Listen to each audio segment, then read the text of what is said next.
Good morning again. All right, so we can make a start now. Once again, welcome to Project Controls Expo. Thanks to everyone. Thanks to all the professional bodies who are supporting us. Thanks to all our partners for making me do the second event in the Australia and the first award night last night. So now I take this opportunity to welcome Nick Stanton from Engineers Australia. Give him a big hand.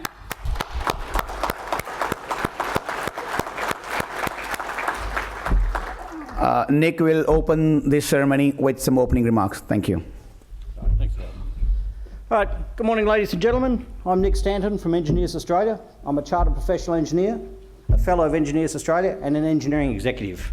I'm also a very scarred and bewildered at times project manager and project director.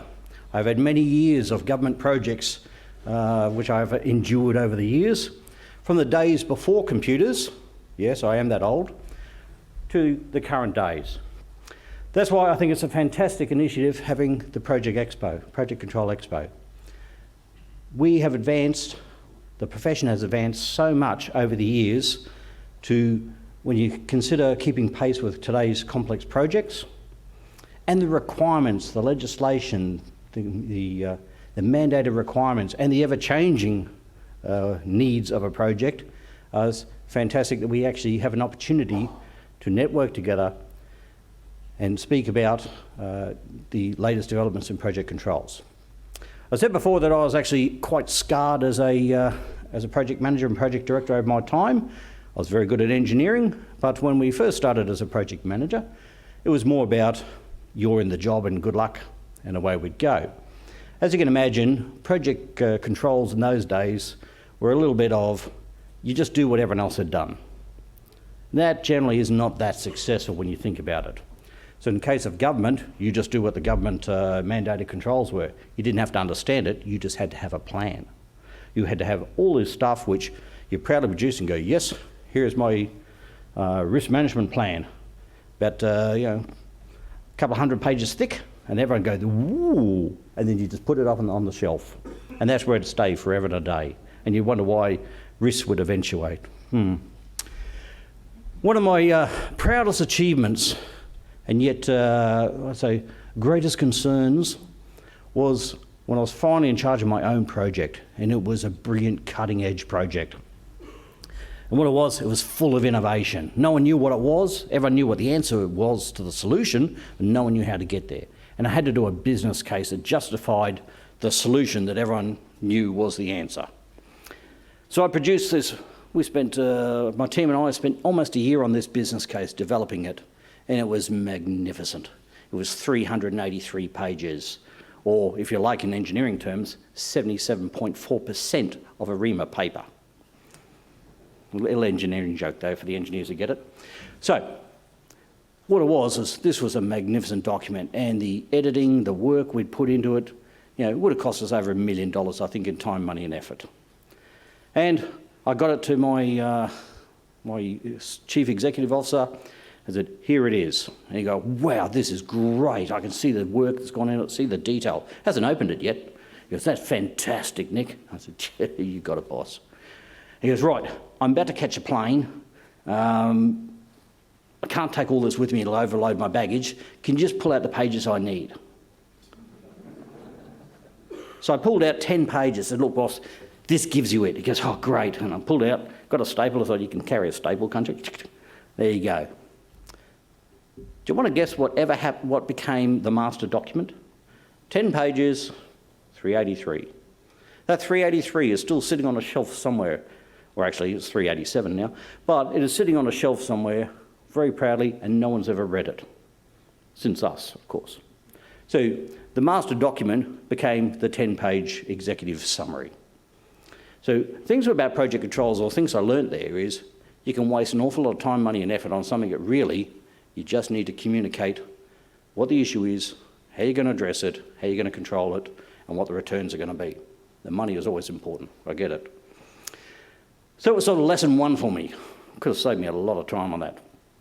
Lesson two was you can go over the top with project controls. Remember, I came from a defence background, and there, I finally got my own project to run, so I ran a tight ship. I was in control of everything. No delegation because I'm responsible, so I controlled everything. Then about this time of the year, about Christmas time, I only got one Christmas card that year.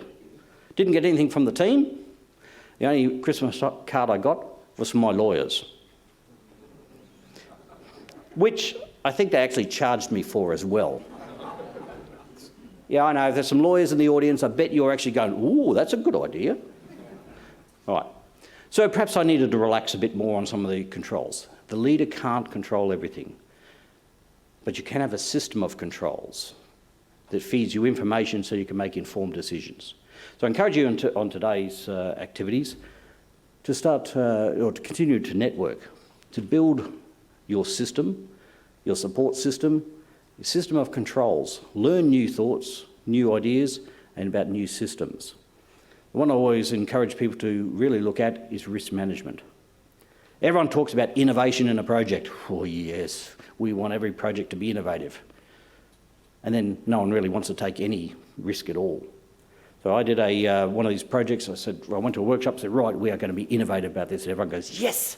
I said, right, I want bold ideas. They went, yes. And I said, so how about we do this? They went, no. Risk management is something that actually needs to be done in a carefully considered, systematic fashion and continually monitored and observed. In this case, people went immediately from an idea to no in the blink of an eye. And boy, that's when you know you've got yourself some problems. So if you want an innovative project, ease them into it, change management, but work through your system of controls. So I understand there's a couple of stands here today that specialise in risk management. If you think you're good at risk management, you can be better. If you think you're a master of risk management, you can still learn more. And if you think you don't know anything about risk management, you probably know more than you do, but it'd be handy to know a little bit more. So I encourage you during this time at RESPO to go and speak to a few more people about some of the risk management ideas around. It's a very powerful tool, and it doesn't make the decision for you, but it allows you to make an informed decision. Ultimately, you have to make informed decisions. So, welcome. It is great to see so many happy, smiling faces in the audience, and I'm sure you're going to have a great time here. Learn from each other. Don't be afraid to tell a few anecdotes of some things you would, if you had your time again, you'd do better. Just no names and no pack drills, so long can't be attributed. Right? Nothing about Eastlink or anything like that. So, just talk about ideas.